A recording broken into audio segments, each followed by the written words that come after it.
This is the Ideas Podcast, the show where learning and development professionals discuss ideas over a nice cup of tea. Warning, other beverages may be consumed. In this episode, I chat with Cara North about her recent move into the world of consulting and how we as instructional designers and learning professionals can support EDI movements in the workplace.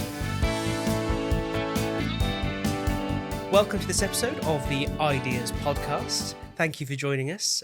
Today we have a guest on the show that I've wanted to have on the show for a very long time. But as you probably know, she's just a little bit busy. She does just a couple of things in our industry at any given time.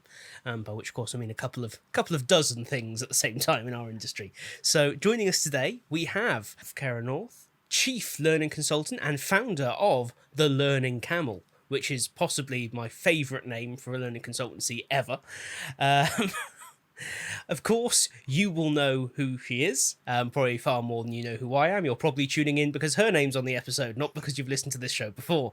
But without further ado, I will hand over for a proper introduction. Cara, over to you. Oh, well, hi, Tom, and hello, everybody. My name is Cara North, like he said, and I really hate introducing myself, so I'll just kind of keep it short and sweet. I've been doing learning and development for pretty much my entire professional career. I've worked in corporate higher education, and then I just recently made the switch to full-time consultant, and it's been a fun ride so far, and I really love everything learning and development. I've seen a lot of changes over my time, and I really enjoy also trying to give back to the community as much as I can, because I am a firm believer in paying it forward, and I certainly wouldn't be where I am today without the help of others, and so I'm in a place where I can help other people, so I believe in paying it forward.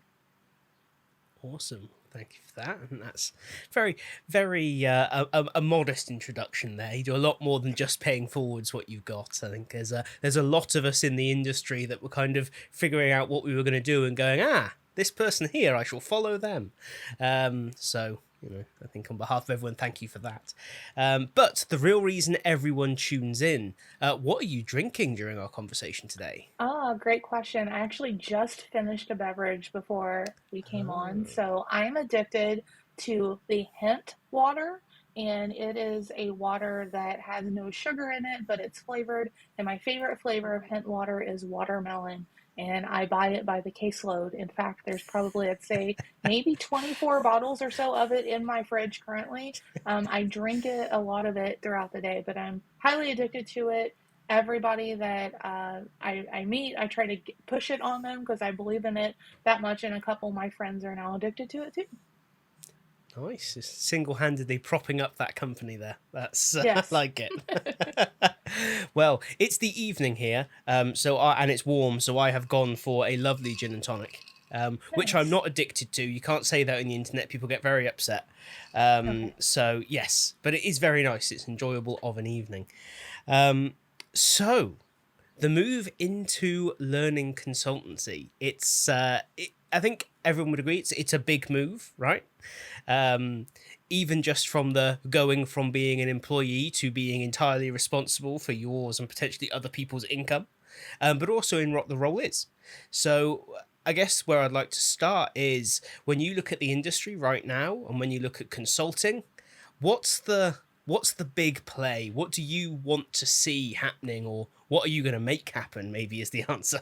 Oh, gosh. Well, I don't want to give away too many secrets. No, I'm kidding. So it's interesting. I actually, and I'm not saying this is a flex, but truly I was excited to talk to this person. So I had a chance to talk to Will Thalheimer recently, and we had a pretty lovely chat about just kind of everything consulting. And there was one thing that the two of us kind of agreed on, and something that I'd really like to see shift in the consultant market.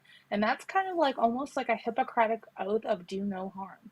So, for example, I recently had a discovery meeting with a potential client. They were explaining to me a situation, and it had something to do with training around dietary restrictions in a healthcare setting, because unfortunately what happened was someone had given a patient a wrong food.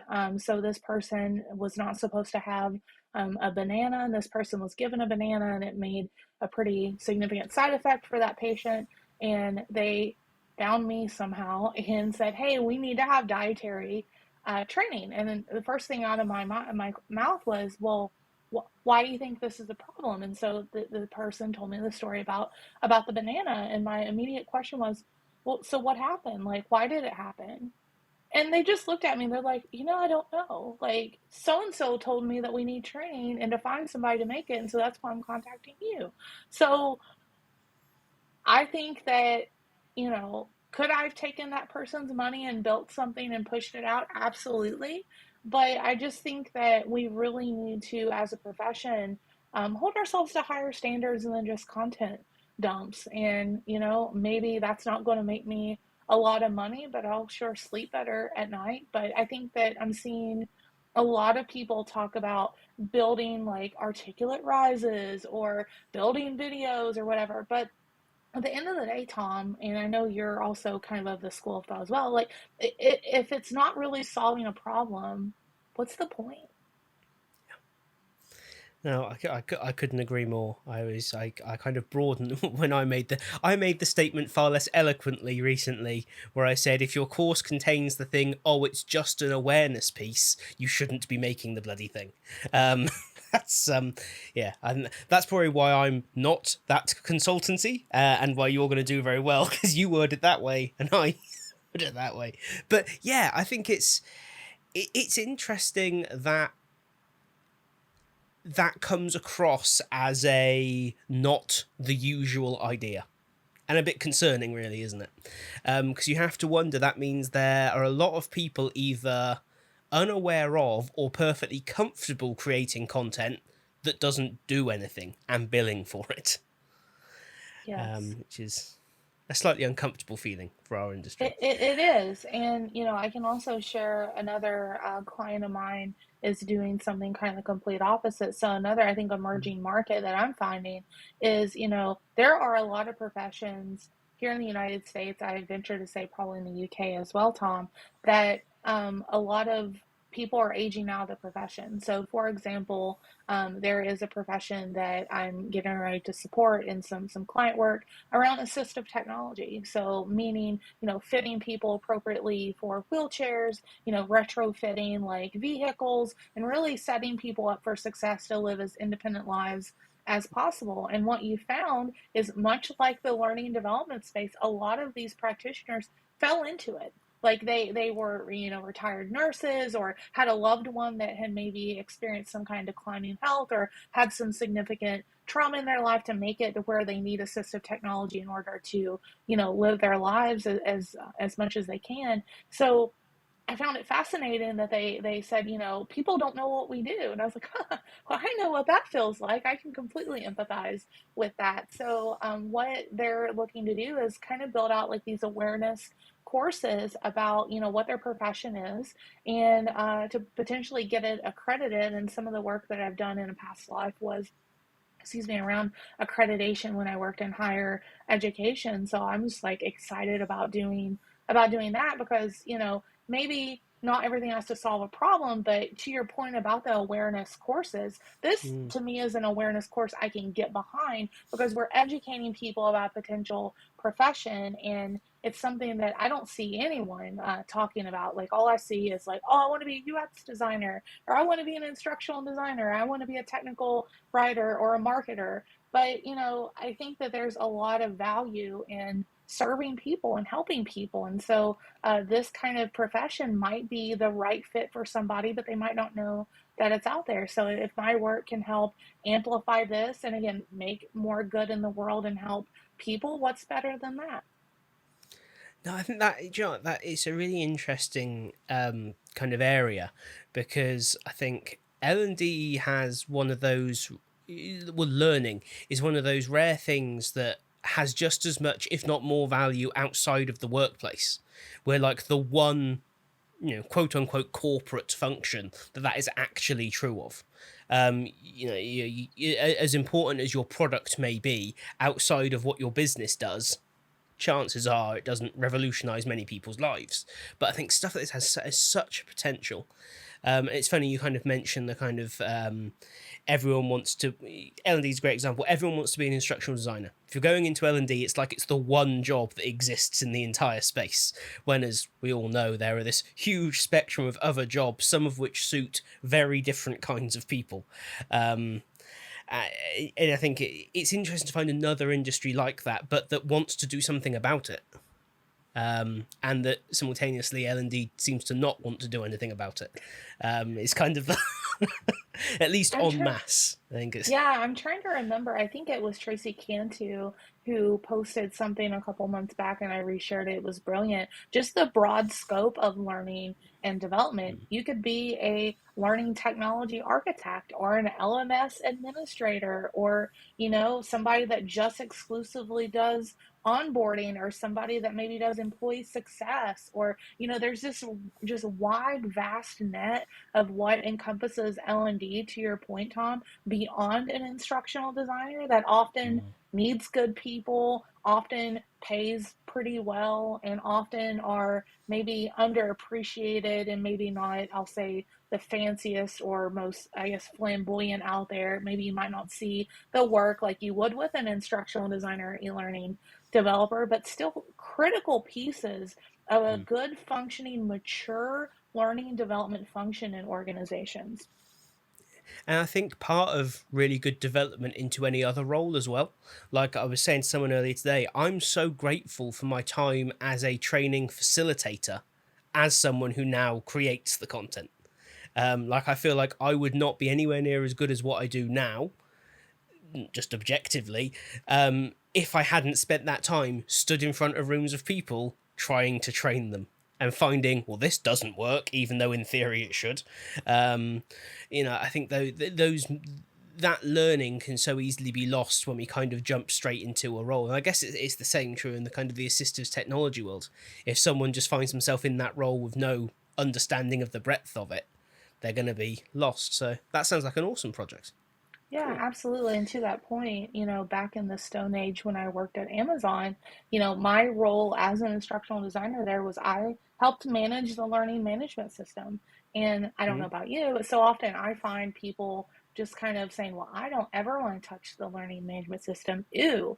But having that knowledge and knowing that, and back in the day, we actually used Moodle, if you can believe that. And that was a beast to administer. And having that experience, like you said, Tom, has really helped to kind of make me a more well-rounded professional. And so I think oftentimes, especially I think new folks looking to transition into a learning and development role, it's like they're scared to try something different because they just have these blinders on looking only at instructional design. But I found like some of these other roles really can set you up for success, especially if you're looking to transition to learning leadership.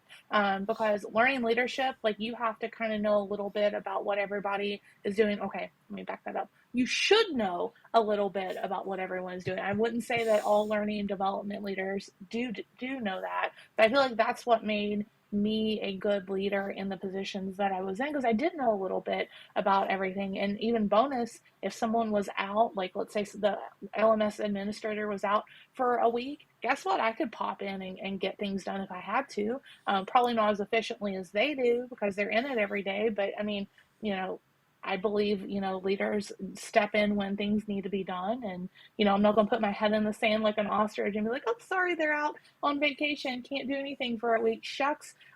Really not that big of a deal, right? Yeah, it's going to be a poor reflection on you. And it's also going to make the team look bad. So why would you want to do that? Yeah, and I think even outside of that, being able to empathize with what everyone on your team does and say, look, to some extent, I get it. You do it every day, and thankfully I don't anymore, maybe, but I can at least say, oh, you know what, I dealt with something similar. Let's, even if it's just a case of, yep, have a rant. That's absolutely fine. It really helps with that in the long term, anyway. I find relating with team members. Having gone into this exciting world of consulting, how do you, I guess, see the next, I don't know, 3-4 years of the L&D world?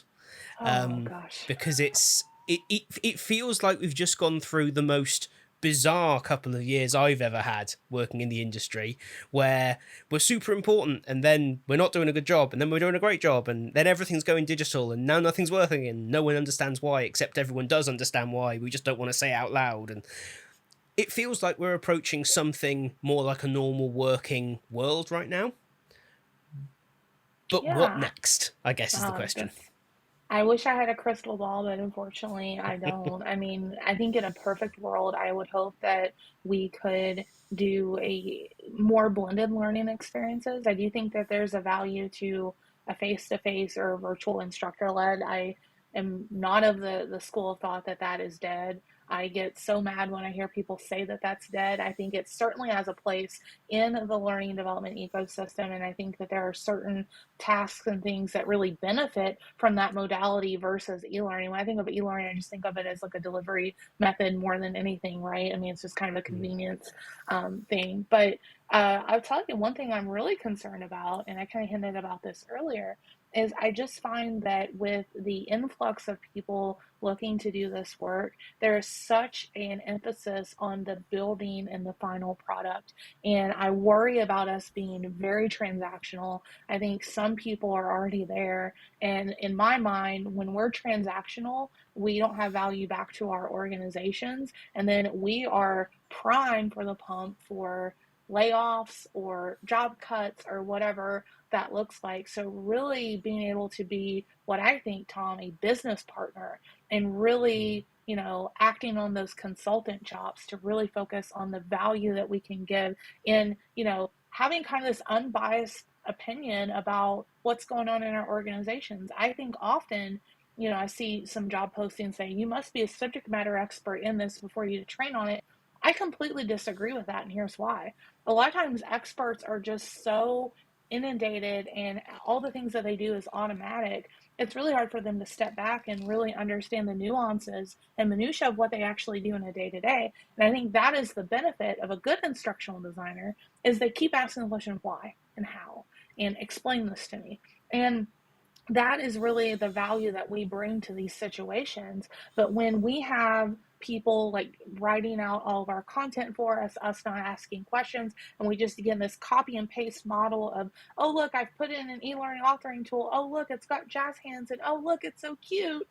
That's where we get into trouble. And I'm very, very afraid of what the future holds if we don't get out of that mindset. I'm seeing way too much of it on social media, and I don't know if social media really reflects what's going on in organizations sometimes, but I do know that there are leaders of companies on social media. They're watching, they're looking at what people are putting out there. And I think as much as we can fight kind of that shiny crow syndrome of everything, I think the better we're going to be. But I'm very, very concerned about the transactional piece that I keep seeing. And I think that it's a really timely thing to consider, because I mean, literally yesterday I was on one of the LDA meetings with Clark Quinn, and Ruth Clark was there, and they were talking about getting information from SMEs, and they touched on this idea that about 70% of an SME's knowledge is unconscious. They're not going to tell you it unless you dig for it. Absolutely. And it just really thinks like that is what an instructional designer is for. It's got nothing to do with, as you say, look what I can do in storyline, or behold my magnificent portfolio that I spent 6 months creating but didn't actually deploy any of, so there are no results to talk about. It's interesting. I only say this because I'm a little bit bitter because I'm recruiting at the minute and I'm running into this problem. And it is a challenge, and I think although social media doesn't mirror the real world, of course it doesn't, but it does heavily impact people new to the industry, because that is where they're turning for their information. Yeah. Because there is, I think, a lack of cohesion in what I would consider to be the correct messaging. Like, where if you want to become a great instructional designer or a great L&D practitioner, where'd you go? I don't think you go to social media. I said that. This is it. But if you start searching on the internet, you're going to find a lot of social media stuff before you find before you get to you need to read some books. And that doesn't sound very exciting, does it? Compared to watch this video and take this online course and this kind of thing. It's very difficult, I think, getting into the industry now to make the right choice. It is. There's a lot of noise out there, and it breaks my heart every time I hear somebody say, I've never heard of Michael Allen before. And I'm like, what?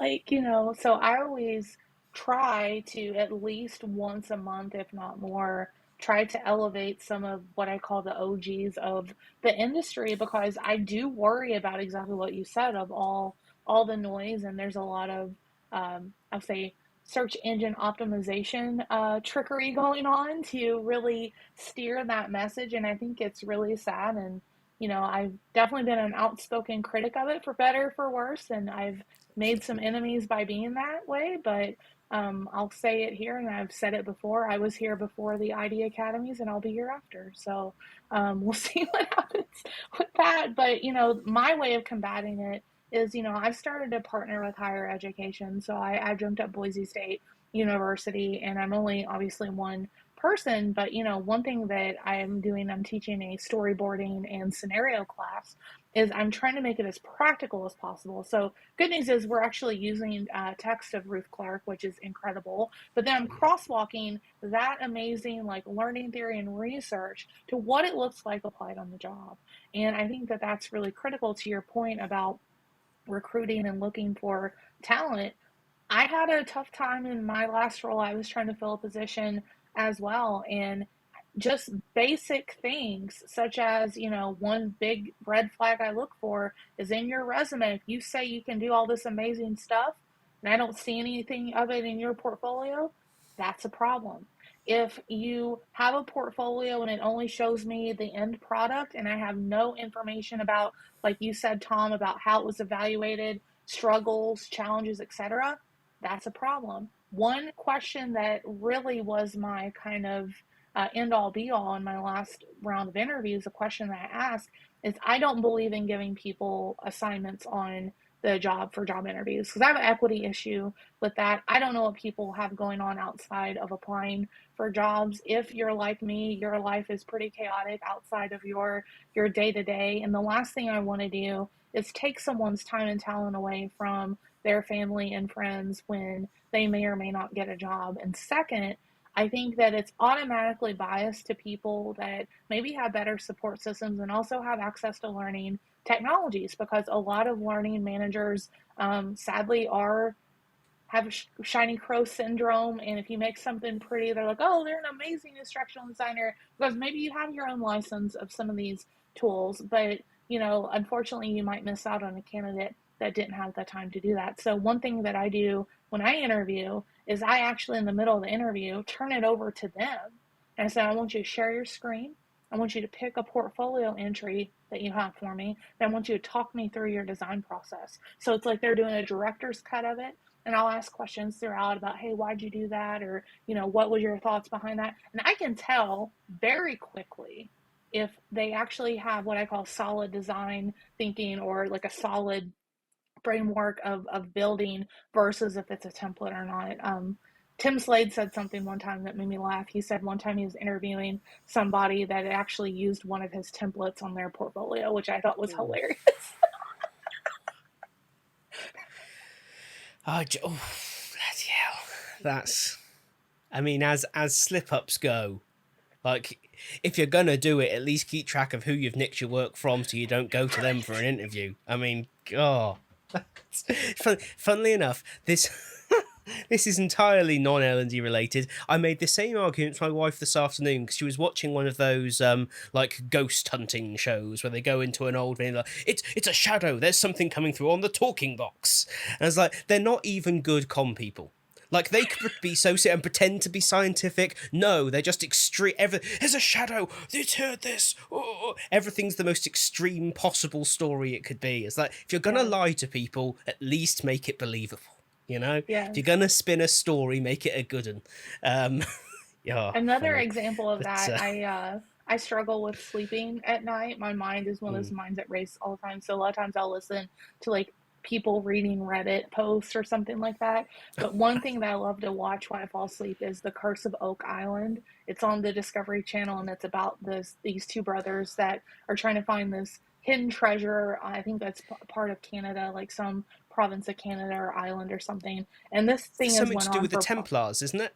I think. maybe, I want to say. but it's went on for like Yeah. 3 or 4 seasons, and it drives my husband bananas. He's like, "Why are you? Why you know?" I mean, every little. It's like it's good to fall asleep to. Just leave me alone. Just let me listen to it.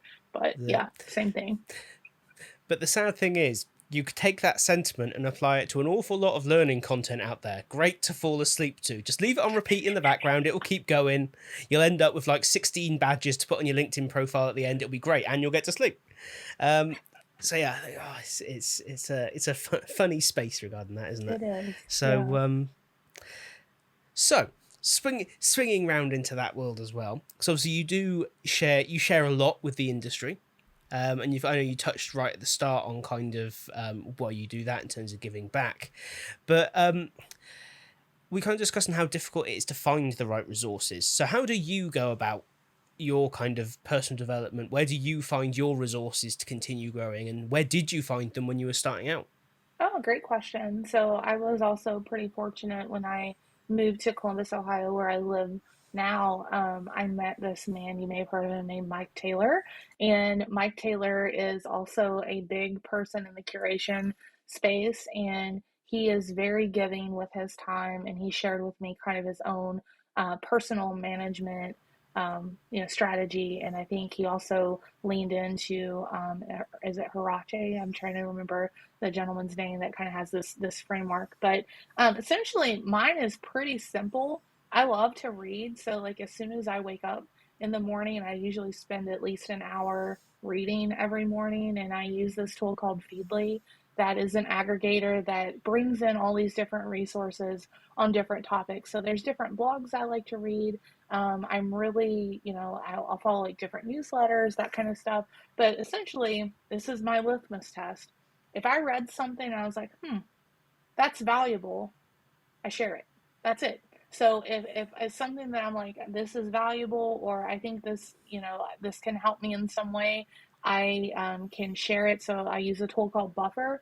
And so I share the link, it sends it to my Buffer. Then my Buffer will automatically post it for me throughout the day. So it'll post on my LinkedIn, set it, forget it. I get a lot of questions like, are you on LinkedIn all the time? No, I'm not. Actually, I'm not even checking my direct messages anymore because I just got so overwhelmed by them, because there were just so many evenings that like I would just look up and it'd be 11 o'clock at night, and I was like, I haven't ate dinner, like I've been answering messages all night, like this is not healthy. And for what, not to say that I don't care about helping people, but I'm taking time away from my family too, and it's like cost benefit analysis, probably not the best, right? So usually I'll get like different links, and then there's another tool that I use called Refine that I really like, that you can type in different topics that you like, and then it will aggregate and bring in different things that you may like. And I really like that as well. And it's easy. It's just 5 different links. I am on the Morning Brew bandwagon. I know a lot of people have talked about that because now they have like an emerging tech and an HR version of it that's pretty fascinating. So I'll subscribe to that.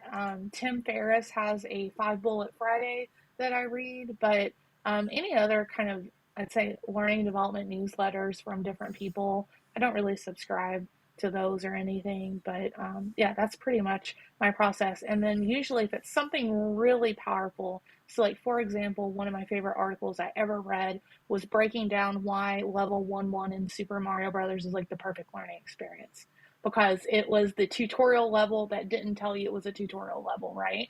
And I love that so much. So I will reshare that one specifically once a quarter, because I usually get new people following me and things. And selfishly, it's also something I like to reread multiple times because it's just a really good reminder to just get out of your head and keep it as simple and clean as possible. That's awesome. I think it's I kind of touched on before how quite often when I see people, read. People almost seem aghast that people could primarily learn from reading the written word in 2022. I was chatting to somebody, they were, surely you must consume a lot more podcasts and videos and online courses than you do read. And I don't know, I'm not sure what your reasoning behind it is, but I just say this recording a podcast, I struggle to absorb something and analyze it as deeply as I would if it was written down, if I'm watching or listening to it. Which maybe says something about how we should be designing certain types of learning as well. But I know certainly for me, if it's something, I don't know, certainly if it's something that kind of touches into the world of kind of, we're gonna talk about some kind of science here, I kind of want that written down because I want to scribble on it and I highlight it and margin comment it and that kind of thing. It's like, I still have a printer, let's put it that way, that sees regular daily use.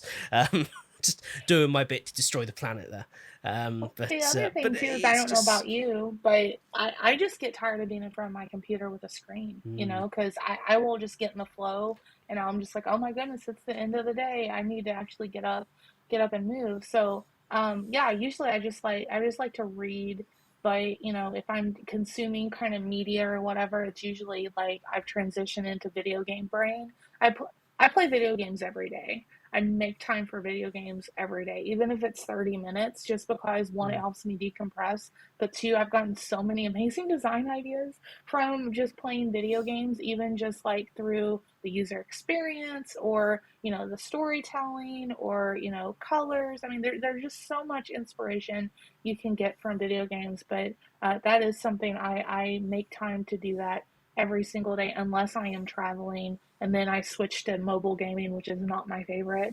Although Apex Legends is now on mobile and I do like it, so we'll put that on out there. But I think it's really important. But yeah, same time, I enjoy reading and do get a lot of it as well, because you can really kind of linger on the words and just kind of let it set in your brain and then think about it.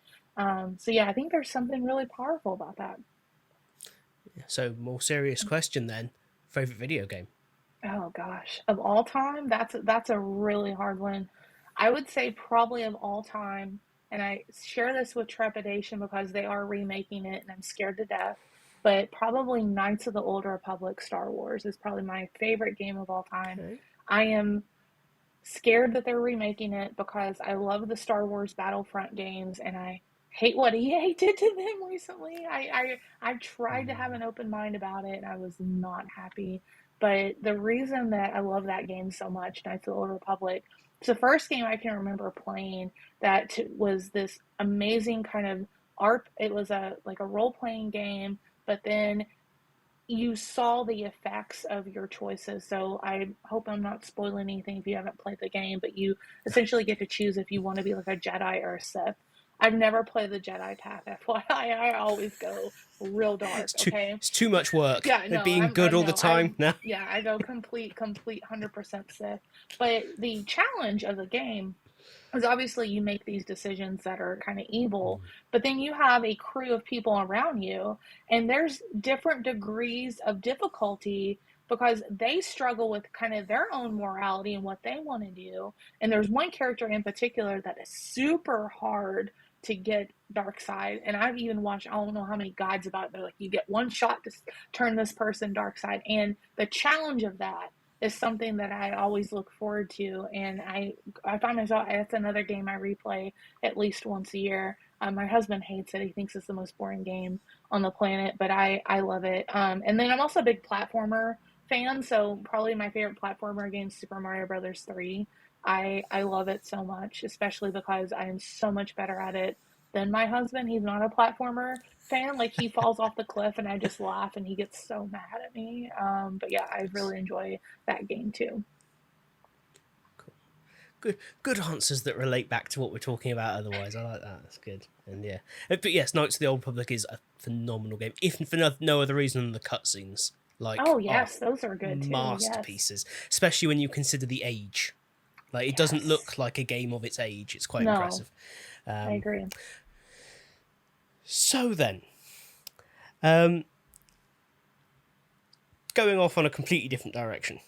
Here's a topic that I've been not struggling with, but thinking about a lot recently, and I can't quite make my mind up on like a a set position, and I think you might have an interesting take on it. Oh no.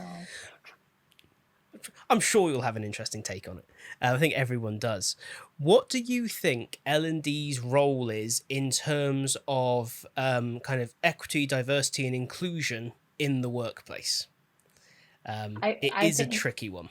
no, I think we carry the torch, right? Because we have the potential to impact everyone in our organizations. And so, if not us, then who, right? And Mm-hmm. so, I think that we need to consider how to have those difficult conversations. I was in a conversation earlier today and a question came up about accessibility. Like, when you design, do you, kind of design assuming that you need to have different pieces in your design process, or is it something that you kind of audience? And I very bluntly said, no, I design as accessible as I can on the front end, because retrofitting is a nightmare, and two, it's the right thing to do. Like, everyone can benefit from some of these functionalities of accessible, components in a learning experience, right? So I think that we have a big role to play in it. Now, checking my privilege here as a heterosexual white person, there's a lot that I certainly don't understand about, that journey that people go on, but I can listen. And I think really the biggest thing that I've learned, especially in the last couple of years, is, to believe people and their experiences matter. And there's a lot that we can learn from the experiences of other people. And we don't necessarily have to say anything, like even just listening is a good start, and you would be surprised how many people don't even do that. Mm. Yeah, I think it's really interesting because my kind of uncertainty with it, I think, is at least partially being, especially in Britain, you go middle class white male. Yep, mine is the voice that needs to be heard here. On we go, which is always a little bit tricky. But I think more so, I think the fact that it's been done so badly Yeah. in so it took by what I've seen, because what I've seen is a lot of content being pushed out that is, what is racism and what is this and what is that, and awareness of this one and the next thing. And I kind of thinking from a workplace L&D perspective, I kind of look at it and think awareness of what is insert issue here is not the problem. If someone's doing it, they don't care. Because I don't think anyone at this day and age is going, oh, I didn't know there was this thing called racism. I had no idea I was supposed to be a decent human being to everyone. I feel like we have to get past that and into that kind of, we're going to have conversations that people are going to find really uncomfortable, and they're just going to have to go with it. And I guess part of that is the capability in L&D has to change to be able to make that happen. And maybe I've just not seen that happen yet. Well, and So I think it's interesting. it would be easier if we were in the manipulation business, but we can't change someone's heart on the surface, right? Mm. I think that really, for it to be successful, it's going to have to be multifaceted in organizations. We're going to have the partnership of the leadership of the organization. And I said this in my Disrupt HR talk that I did a month or so ago, Yes. is that, bottom line is, no matter how much stock art you have, all the high fives and, the awards you pay for being the best workplaces of whatever, the culture of your organization is the behavior that it tolerates. That's it. Don't matter what your statement is on it. Whatever whatever behavior is tolerated, that is the culture of the organization. And L&D, we can't train that out of people. That has to be enforced, and we have to have partnership from our leaderships in our organizations in order to truly make a difference. So I think, to your point, I think that's why a lot of it fails, because it's like, oh, you can train it out of them, or, oh, you just make them aware and that's good enough. No, that's just step one. Step two is, how do you enforce it? How do you say that that's what you value, right? I've seen a lot of folks talk about kind of this performative allyship, especially during the month of June with Mm. Pride, right? It's like, oh, make your logo rainbow, but then show me the policies of helping people that maybe have different needs in the organization, and you would probably be surprised on the the way that it's handled. So I think it all boils down to, again, partnership and making sure that the organization is supporting what it is that they're saying that they support. Because at the end of the day, what's the point if you don't have kind of that backup to enforce the culture that you're wanting to build? Yeah, no, I think that's it's I think it's one of those topics where I think it's gonna take a long time, certainly for me, to get to grips with where I think I stand in it. But I think it's one of those topics where you need to do something. You just got to figure out exactly how you're going to make it work, right? That's awesome. Well, I know we're coming up on time, but I always just like to finish off by just saying, hey, look, if there was one message, one thing that you're thinking, oh, this message to, I always say the L&D world, but it's like the listenership of this podcast. It's not quite the L&D world, not yet. This episode, kind of a small pocket of the internet. Next episode, probably the same small pocket of the internet, but we can dream. What would be that kind of final thought from yourself? Easy. Tell somebody that you love them today, because tomorrow's not guaranteed. Thanks for tuning in to this episode of the Ideas Podcast. You can find links on how to get in touch with Cara in the description of the episode. If you enjoyed this or learnt something, please do let us know in the comments, and remember to hit the like button and subscribe on YouTube.